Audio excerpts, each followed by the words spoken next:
Welcome back, everyone. This is episode 3 of Trainers Truths, and I am here with Vicky. Hey. And what exactly is it that you do? So I wear many hats. So by day I work for Newton Venture Programme, and that is being the marketing and community lead. I work with partnerships, and that's all about getting people into venture capital that perhaps wouldn't otherwise have that chance. And then as a side hustle, because everyone has one of those these days, Of course. I Of do course. business coaching. Nice, nice, That's the nice, beginning nice. of my journey with that. We're going to touch on that in a little while. In regards to being on this, of course, you know this is a fitness podcast. I like to talk to people about their journeys. And if people don't know already, this is real journeys by real people. Tell us a little bit more about your fitness journey. Where did it begin? Oh, God, big question. So I guess like fitness, I've never been a madly active person. Like I've always enjoyed it from more of like a group activity or team activities. So yeah, as a kid, was very used to playing out and stuff. And then as I got into secondary school, became more about structured team sports and things. Yes, And I actually yes. really enjoyed that because I really didn't like the actual going to school part. So I joined a lot of fitness clubs just to be able to get out of my lessons. What was your favorite sport during school time? Because I don't know if you heard my episode 1, putting her on the spot here a little bit, but I didn't actually like sports when I was younger. Mm-hmm. So what was when you say you did like club sports or more structured sports, what was that for you? So football, Mm-hmm. and I played that for about 3 years and I was part of the team, and we actually had some success. But then the teacher left, and that was it. Nobody else picked it up. Very typical of girls' sports. Glad to see that is changing now. And then I guess the other one, I guess one of the ones that caught me by surprise was cross country. And I think I just enjoyed how that built up your stamina. But then that was kind of it. Went to uni for a little bit. Just a small amount of time. I wish I went uni for that long. Wasn't for me. And then I never got into the gym until I was probably about 25. Okay. And I started at Durngate Gym that doesn't exist anymore. Yeah, I was going to say, I never even went there. No, that's how old I am. Wow. And I got access to free PT sessions there. Awesome. And that's the first time I was ever introduced to that kind of more structured fitness, having an actual workout rather than just running on the treadmill. Yeah, just turning up and training for vibes. Just like, I did it. I'm just here doing something. I had a conversation with someone on the gym floor recently, actually, and I was just like, what are you here for? Like, I was a lot less intrusive than that, but I was like, what's the focus? Like, why? It's just like, I don't know, just turn up and just feel all right about things. And I was like, fair enough, whatever works. Because obviously I'm from that school where everything's like structured. What's your goals? Yeah. What are we doing in 2 months' time? And it is refreshing sometimes for someone to just turn around and be like, yeah, whatever, I'm just doing what I want. So it's cool. It's cool. I really liked as well that you mentioned cross country, because I absolutely was terrible at that. 100, 200, 1,500, they were all numbers that I hated to hear. And I really did fear them like here. It made me feel terrible. So talking about that and framing that now, we fast forward to where we are in the current. And of course, we work together, and we have worked together through various different methods, various different layers. We first met in Northampton, and there's such a wealth of a journey with pauses and restarts and beginnings.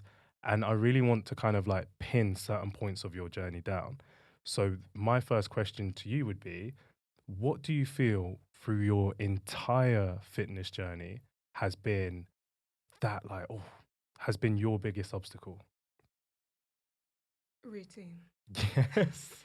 I don't think we can deny that.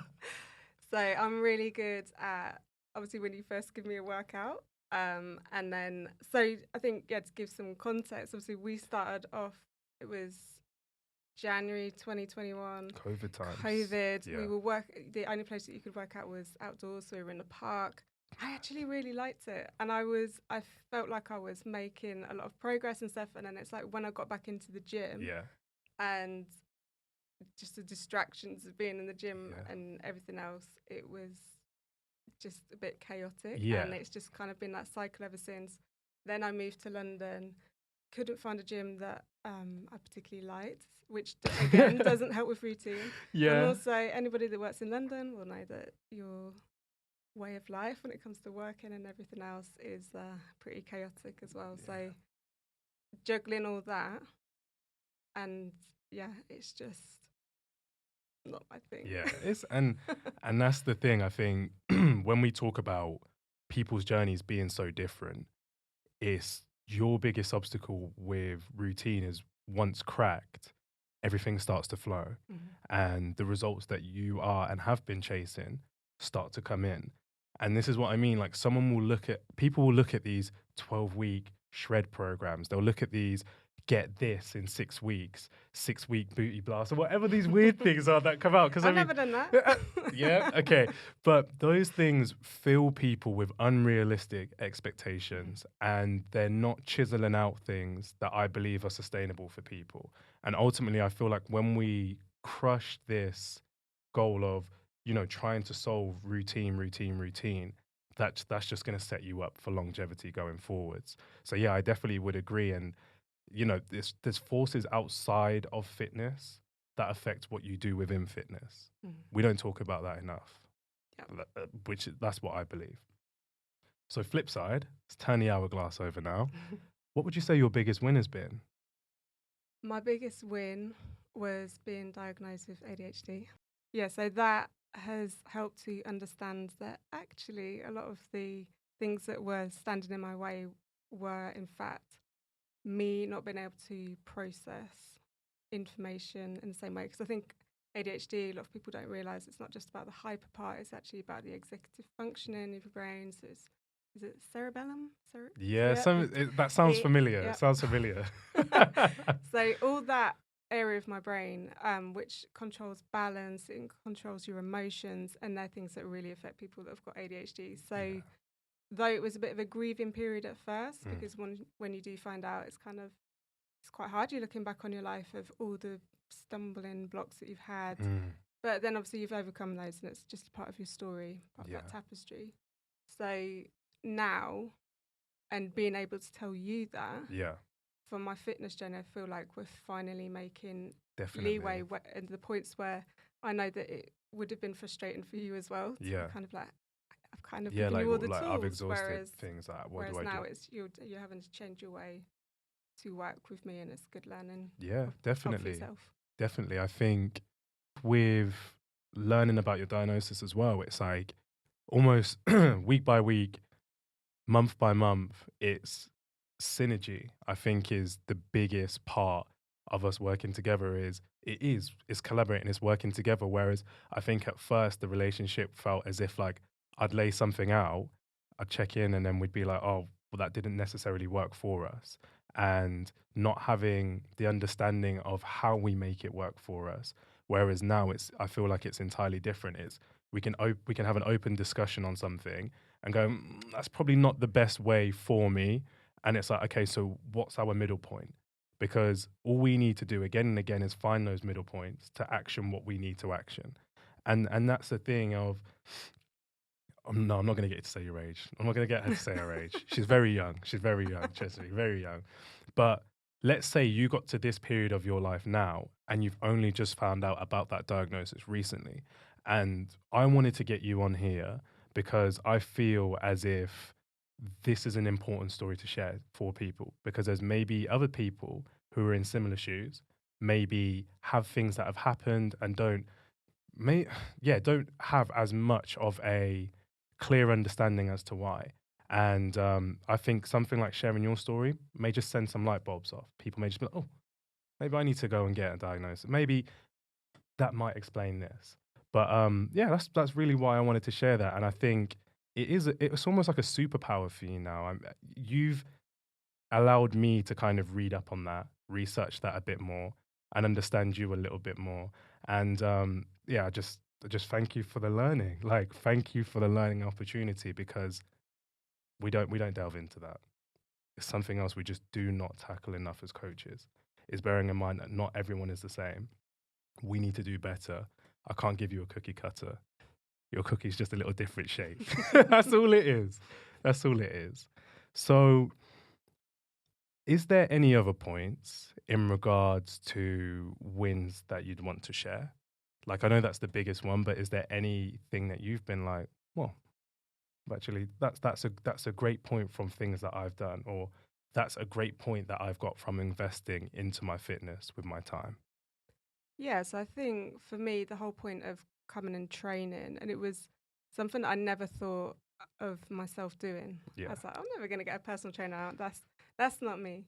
But actually realizing that when I was in the gym, that I wasn't getting, I was getting okay results, but I wasn't getting anywhere. And to be honest, really didn't understand myself. COVID really highlighted the health element. Yeah.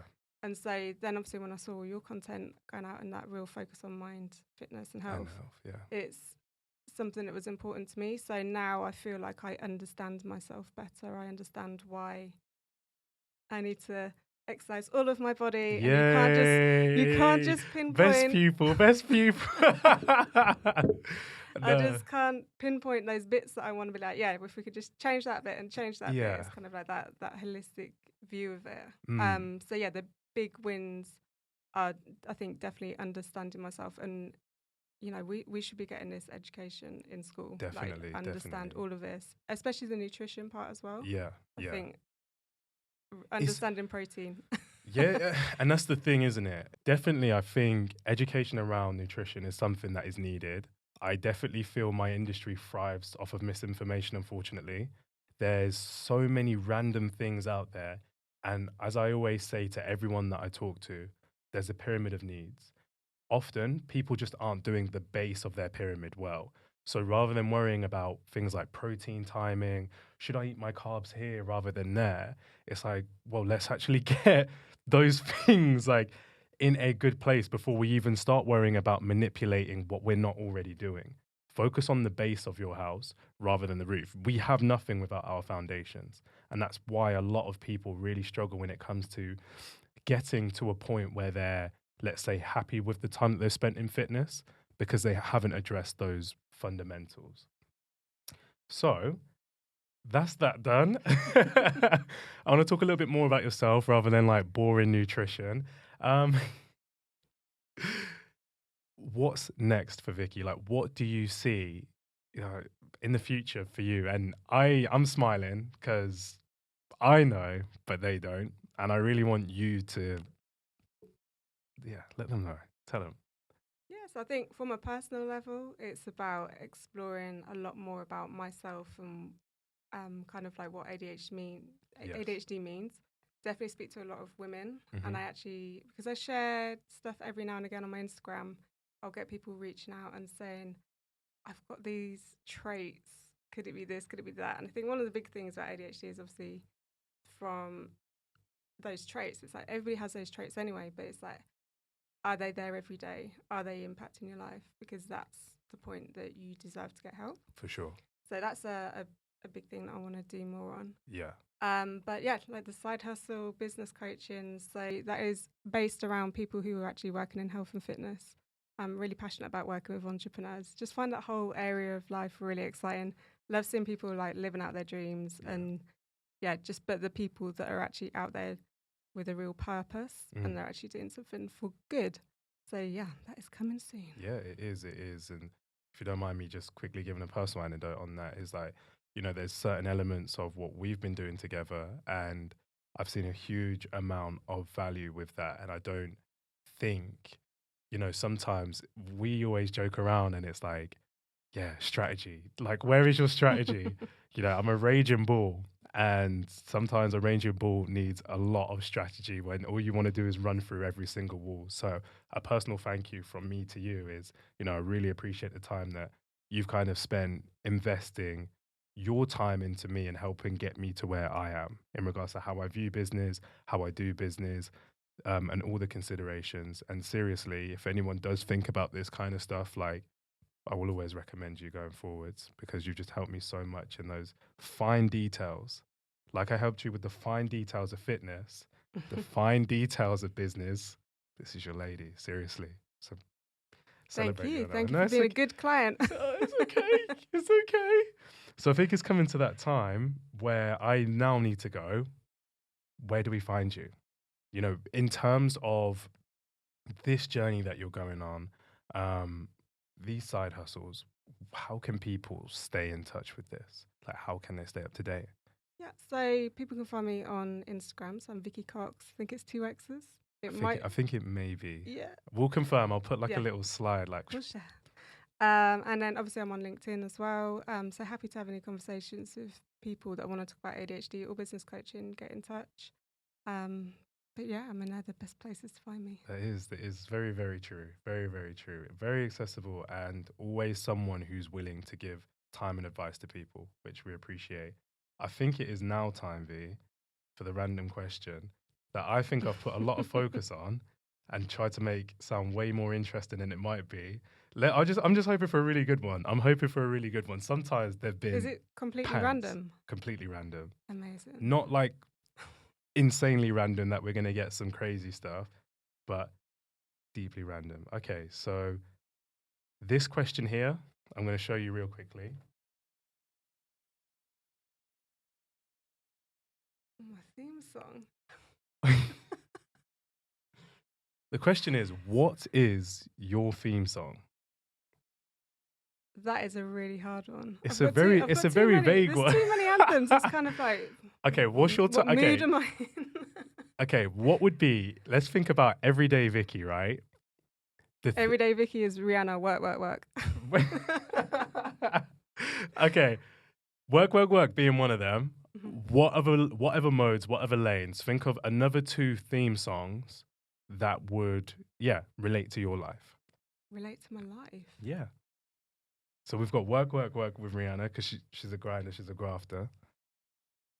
That is so hard. 2. What about a second one? All I can think of is like my favourite songs, and now right. So Sophia Cuddy's song with ADHD is Recall. Yes, yes. It's rubbish. You suggest one. Okay, for you, we need a song that we need a song about planning. I think like a theme song with us, is Planning. always about planning, always about strategy. It's always like one of the words I think that I've seen in our conversation the most has been strategy. But I don't know any songs that have the word strategy in. So if any of you, Because Strategy Geek is it's a bit plain. yeah, exactly. It's So important. if anyone has any recommendations, shoot us them. I think if I was to answer that, I think mine would be. I actually trying to think. No, it wouldn't. It wouldn't. No. There's too many options. There is so many. There's too many options for that. There's so many. I think I'm gonna just completely. Pick something from Shrooms Day. But we had like 700 songs. Yeah. It's not happening. I think you did good to get Rihanna out, to be fair with you, because I'm lost. But I think I'm going to ask you guys watching or listening, what is your theme song and why? And for today, that is the end of episode 3, Trainers Truths. It's been a pleasure having you. And V, absolute for having treasure. me. Thank you. No, thank you for being here. Hey people, I just want to say thank you so much for taking the time to listen to this episode. And an even bigger thank you to Vicky for participating in this and allowing me to push her beyond her boundaries. This was really a challenge for her, and I'm so glad she did it to A, express her story, but B, draw attention to the fact it is also ADHD Awareness Month. Now, from what I understand, there is sometimes a stigma around being diagnosed with ADHD. And hopefully with this episode here, we seek to encourage people to not shy away from being tested. The reason why is A, it can help transform your life and your understanding of yourself and how you work, how your mind works and how you operate. But B, allows you to communicate and help people within your support system learn and support you better. So please, if you have any suspicions that any traits may be affecting you from a day-to-day basis, don't shy away from seeking some professional help.